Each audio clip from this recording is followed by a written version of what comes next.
Alors dans cette vidéo, on va parler de 5 actions, de 5 choses que tu veux faire pour vraiment t'assurer que tu sors vainqueur de la crise financière qu'on est sur le point de traverser ou qu'on est en train de traverser.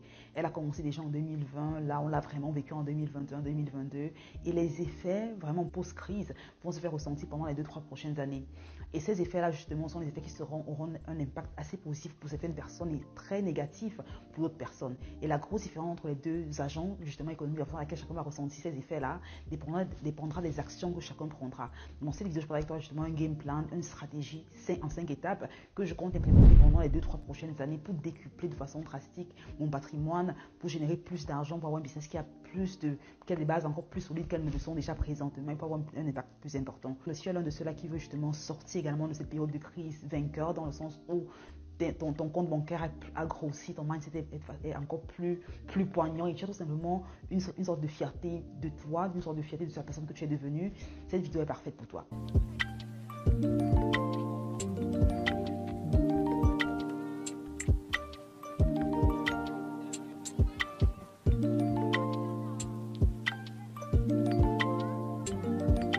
Si tu me découvres sur la chaîne, je suis Jolie Dematio et ici on parle justement de business et d'entrepreneuriat. On parle de différentes stratégies pour générer plus de revenus en ligne ou tout simplement décupler les revenus qu'on a déjà afin d'accélérer tout simplement le parcours vers l'indépendance financière. C'est le but ultime de la chaîne, sensibiliser un maximum de personnes afin qu'on puisse tous devenir beaucoup plus riches. Donc si ce sont des contenus qui t'intéressent, ensuite t'abonner, active la cloche pour ne pas manquer les épisodes. Il y en a plein comme celui-ci chaque semaine sur la chaîne, donc pour ne pas manquer le prochain épisode sur la chaîne. Ceci étant passé dans le vif du sujet, la première chose que tu vas avoir à l'esprit, on parle ici de 5 étapes que tu veux suivre, idéalement de façon progressive pour accélérer justement ici ou pour sortir vainqueur de cette période de crise dans laquelle on est présentement. Il est important de se rappeler ici comme présupposé, comme caveat, que post-crise, il y a différents éléments qui se produisent. L'un des premiers éléments qui sera très vite remarqué, c'est le fait qu'il y a beaucoup de classes d'actifs qui auront un prix relativement bas. Ça veut dire que ces classes d'actifs-là, justement, seront à des prix, littéralement, des discounts assez phénoménaux.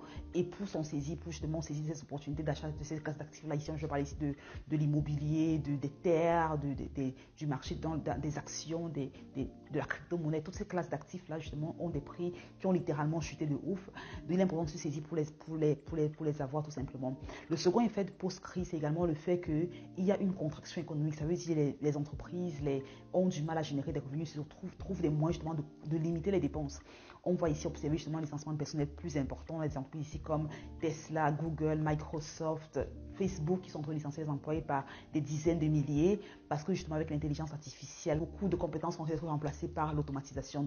Et le troisième effet, c'est justement l'inflation. On a le prix des produits qui s'est justement en train d'exploser littéralement dans les magasins. Donc on a justement les effets positifs et les effets négatifs de la crise dans ce monde. Est-ce que c'est vraiment possible de générer plus d'argent avec un outlook qui semble aussi négatif? La réponse est absolument oui. Ça dépend justement de la perspective, compréhension. On décide de voir que tout est noir, forcément on a l'impression que tout est noir, ce qui n'est absolument pas le cas.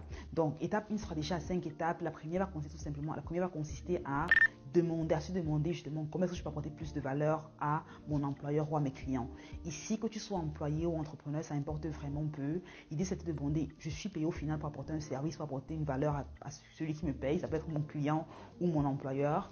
Mais se demander comment est-ce que je peux apporter plus de valeur que ce que je n'apportais déjà présentement. Parce que comme on a parlé encore tantôt des licenciements qui sont de plus en plus importants, qui vont se faire encore plus importants dans les mois à venir, il est important que tu te rendes indispensable dans la compétence que tu apportes dans le boulot que tu exerces. Et demande-toi, la plupart du temps, on licencie des personnes qui n'ont pas forcément une valeur au-dessus de la moyenne. Donc si forcément l'output qui est requis c'est 100 et que tu as du mal à produire 100 ou que tu produis constamment 80 ou 70, forcément quand on pense à licencier, on pense principalement à toi parce que c'est justement comme ça que toute entreprise réfléchit. Donc demande-toi, au-delà de ce qui est écrit dans ma description de mon rôle pour lequel j'ai été embauché, comment est-ce que je peux apporter plus de valeur à mon employeur, comment est-ce que je peux vraiment me rendre indispensable, quelle est la vision sur les 3, 5, 10 prochaines années de l'entreprise et comment est-ce que je peux justement épouser la vision de telle sorte que j'apporte des compétences, j'apporte des idées, des stratégies pour justement que l'entreprise atteigne cette vision-là plus rapidement. Car si tu te rends indispensable, forcément c'est impossible que tu sois licencié parce qu'il y a des personnes qui ont survécu à 3 récessions avec le même boulot. Tu peux faire partie de celle-là. Donc moi par exemple en 2 mois j'ai employé 2 personnes parce qu'on est en période de croissance dans l'agence. Donc c'est une période pendant laquelle les personnes qui n'ont pas des compétences sharp, qui ne sont pas excellentes dans ce qu'elles sont en train d'offrir comme service ou comme produit, seront licenciées ou verront une baisse d'activité. Donc si tu es entrepreneur, c'est pareil. Tes clients, si ton service n'est pas top notch, si ta communication n'est pas parfaite, si tu n'as pas vraiment quelqu'un là sur lequel ils peuvent compter pour s'étendre pour atteindre nos objectifs en 2023, tu risques également d'aller voir ailleurs. Donc vraiment, que tu aies un business ou pas, demande quelle est la vision de celui qui me paye, mon client, mon employeur, et comment je peux l'épouser vraiment. Et donc la deuxième chose que tu veux faire ici, c'est tout simplement te demander quelles sont les compétences dont j'ai besoin pour justement me rendre indispensable. Parce que si tu ne peux pas continuer à faire ce que j'ai fait pendant des années et avoir des résultats différents ou avoir une performance différente. Donc c'est de se demander aussi bien pour mes clients si je suis entrepreneur que pour mon employeur si je suis salarié, quelles sont les compétences que j'ai besoin d'acquérir pour justement avoir cette plus-value là que j'apporte que je n'avais pas apporté jusqu'ici. Et donc si tu veux vraiment vouloir travailler sur toi, il y a des compétences basiques dont tu peux avoir besoin, par exemple que tu as peut-être négligé par le passé, ou il y a des choses que tu ne faisais plus forcément, que tu traînais un peu le pas pour faire. Tu veux vraiment être on top of things durant cette saison. Par exemple, moi, je sais qu'il y a des compétences comme le copywriting, le closing, sur lesquelles je dois vraiment rentrer, performer, améliorer, tu vois, pour être sûr que voilà, les clients sont satisfaits de la façon la plus belle qu'ils soient. Il y a des compétences comme la création du contenu, le public speaking sur lesquels je dois travailler également pour être sûr que l'audience justement soit créée. Il y a des compétences très clés, spécifiques à ce que je fais présentement. Il y a par exemple le team management sur lesquels je dois vraiment être très excellent parce que justement en période de crise, les employés se demandent est-ce que je reste, est-ce que je pars. Il y a un peu cette peur-là qui est sous-jacente. Il y a différentes compétences que j'ai identifiées sur lesquelles je vais travailler pendant les 3 à 6 prochains mois. Et je t'invite fortement à faire pareil. Quelles sont les 3 à 5 compétences dont tu as besoin présentement ou quelle est la compétence dont tu as besoin présentement pour devenir vraiment unstoppable dans ce que tu fais présentement. Ça peut être une compétence qui pourrait changer littéralement la performance que tu as aujourd'hui dans ce que tu fais. Donc là, c'est la deuxième chose. Maintenant, la troisième chose, c'est où ça commence à devenir intéressant. On parle de concrètement comment investir, comment s'enrichir, comment décupler les revenus qu'on a déjà. Ici, on va commencer à parler d'investir. Une fois qu'on a justement, on est assuré qu'on a le rapport avec les clients qui sont parfaits, qui sont assez intéressants, ou qu'on a les compétences en question, on veut se demander comment est-ce que j'investis le revenu que je gagne déjà, ou que j'ai gagné au fil du temps. Ici, l'important de se dire que tu veux pour vraiment prendre avantage de la crise, de la récession, c'est avoir un revenu de moins de 10 000 euros que tu génères par mois idéalement. Forcément, là je parle à ceux qui vivent en Europe, si tu m'écoutes et que tu vis en Afrique, ce sera différent. Donc là, je parle pour une audience qui est dans la diaspora.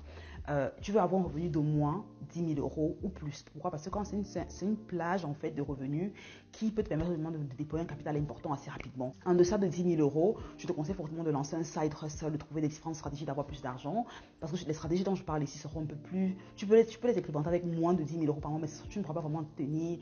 en tirer tout le jus, tu vois. Donc, je te challenge vraiment j'ai partagé avec toi différentes stratégies pour générer plus d'argent en ligne. Comme auto-entrepreneur, lancer ça avec un capital relativement bas, il y en a vraiment une tonne. Regarde sur la chaîne pour savoir, regarde la masterclass, ton lien dans la bio, pour savoir comment décupler ton revenu, atteindre ces 10 000 euros aussi rapidement que faire se peut, pour prendre avantage des 3 prochaines étapes de la vidéo. Donc, la troisième chose que tu veux faire tout simplement, une fois que tu as acquis les compétences et que tu as justement, tu t'es rendu indispensable pour ton employeur, pour tes clients, c'est tout simplement créer ici un fonds de sécurité.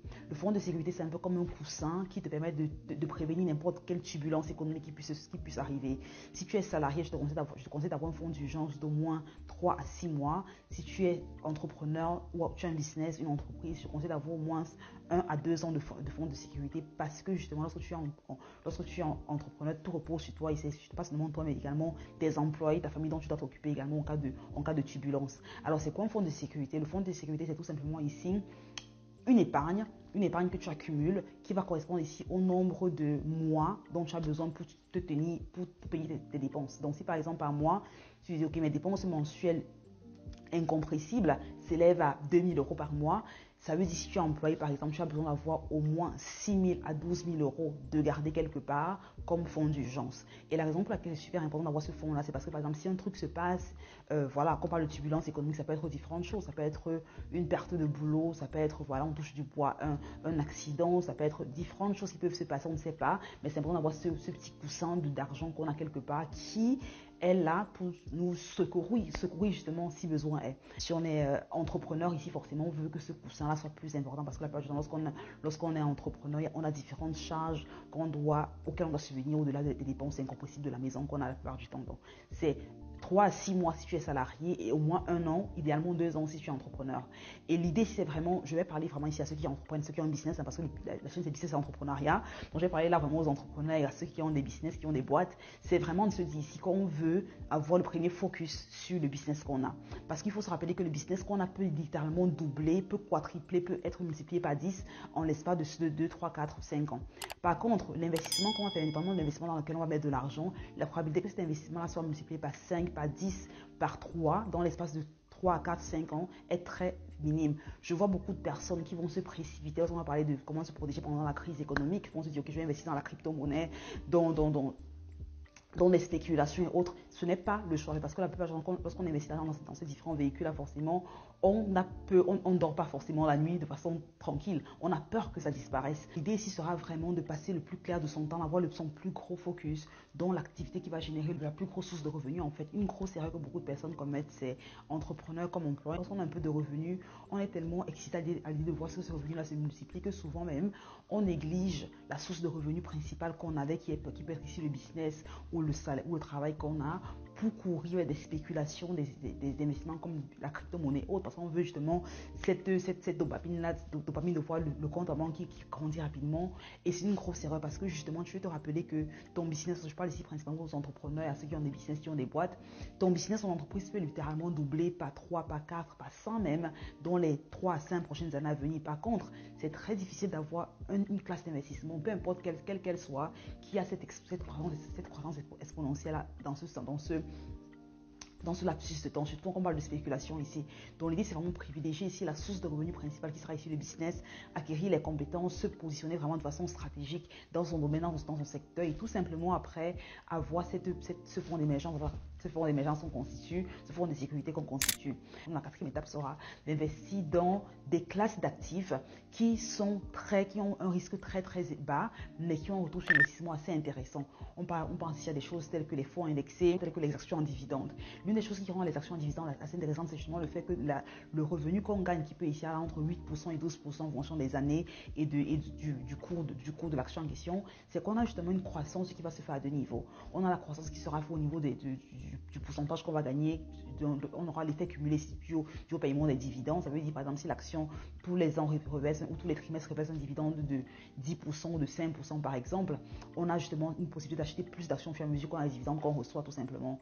Et le deuxième levier qui rend les actions en dividendes assez intéressant, c'est justement le fait qu'on a justement cet effet boule de neige là qui fait justement que le dividende en lui-même qu'on va recevoir grandira au fil du temps. Donc si le dividende par exemple grandit de 10% et a une croissance de 10% toutes les années, on peut commencer avec 5% par exemple, l'année d'après on a 5,4%, 5,5%, l'année d'après on a 6%, l'année d'après on a 6,5%, ainsi de suite. Donc on a justement cet effet là également de boule de neige qui fait que l'investissement gros au fil du temps. Pareil pour les fonds indexés, je pense ici à un qui est très populaire, qui est vraiment l'un des plus sûrs, qui est le S&P 500, un fonds indexé ici dans lequel tu peux investir, avoir ici encore une fois sur le long terme, on parle ici vraiment de 10, 15, 20 ans, avoir un retour de 10%, 12%, ce qui est assez intéressant. Donc c'est vraiment des classes d'actifs dans lesquelles tu mets de l'argent, tu veux un peu y penser comme un fonds de retraite, et tu sais que bon, ça va venir, le fait boule de neige vraiment se verra sur la durée. Donc on parle ici vraiment de 10 ans au moins. Donc dans le S&P 500, dans quelques fonds indexés que tu choisiras, ou dans les actions en dividendes, tu peux littéralement avoir entre 10 et 15% de ton revenu qui va dans ces classes d'actions, dans cet investissement-là. L'une des raisons pour laquelle c'est intéressant d'investir maintenant, c'est justement parce que grâce à la crise économique, la plupart des actions en dividendes ont vraiment chuté, le prix est très bas, le prix d'achat est très bas, comparé à ce que c'était il y a 3, 4, 5 ans. C'est vraiment le moment parfait de commencer à construire son portefeuille avec certaines d'entre elles. Pareil également pour le S&P 500 qui a évidemment chuté de 30% entre 2021 et 2022. Donc c'est vraiment encore le moment de prendre une petite part et de le faire de façon récurrente. Tu veux évidemment un transfert automatique que tu fais. C'est ce que je fais en l'occurrence, un transfert automatique de ton compte en banque à ton brokerage account, que ce soit Interactive Broker, eToro.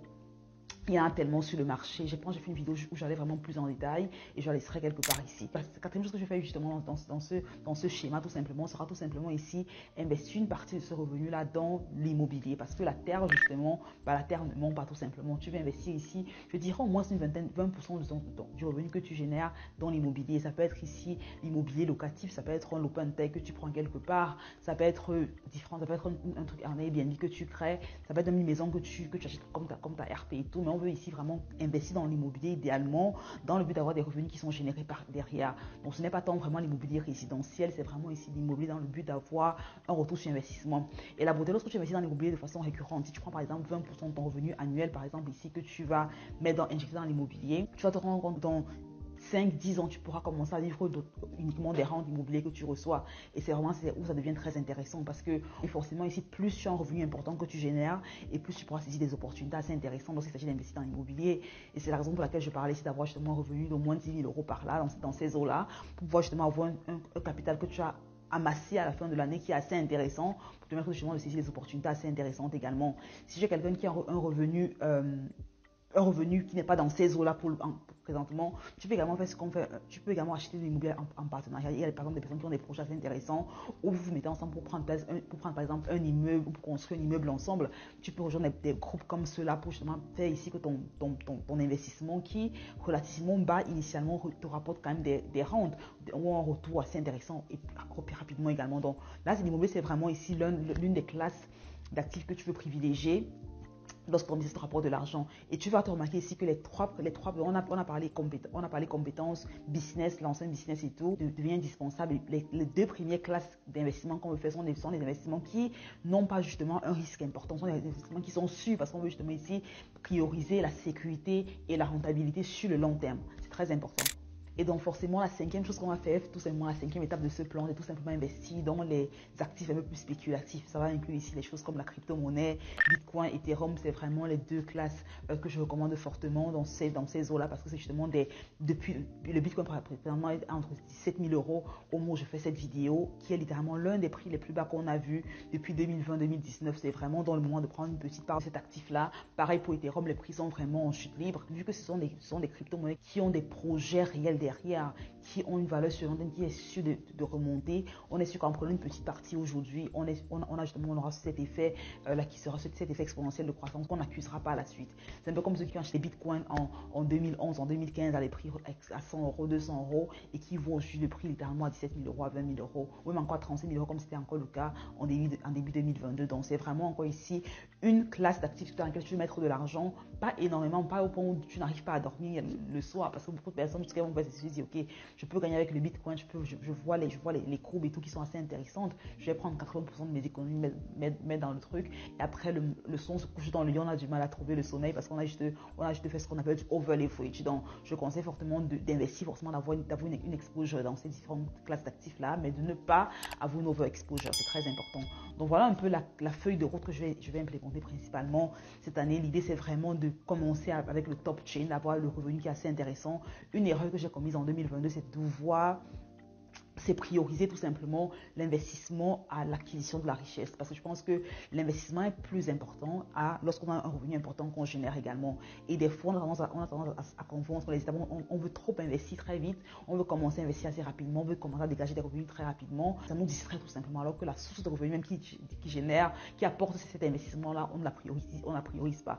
Donc littéralement, cette année, pendant les 6 prochains mois, ça sera vraiment un focus principal sur comment accélérer la croissance de l'agence de marketing, comment accélérer la croissance des différents business que j'ai afin de générer un revenu assez important, afin de pouvoir investir une capacité plus importante. Ceci étant bien que le focus sera sur la génération de revenus, la croissance des entreprises que je gère, la première et la deuxième étape seront de toute façon faites. Ça veut dire 20%, 15 à 20% qui va dans les index funds et les actions en bourse, ça c'est automatiquement également une partie qui va aller dans le compte qui va être créé pour l'immobilier également, mais ce qui sera vraiment un peu retardé ou ralenti, c'est vraiment ici la spéculation. Donc voilà un peu pour cette vidéo. Si tu as eu la valeur de liker, laisse-moi tes questions en commentaire s'il y en a.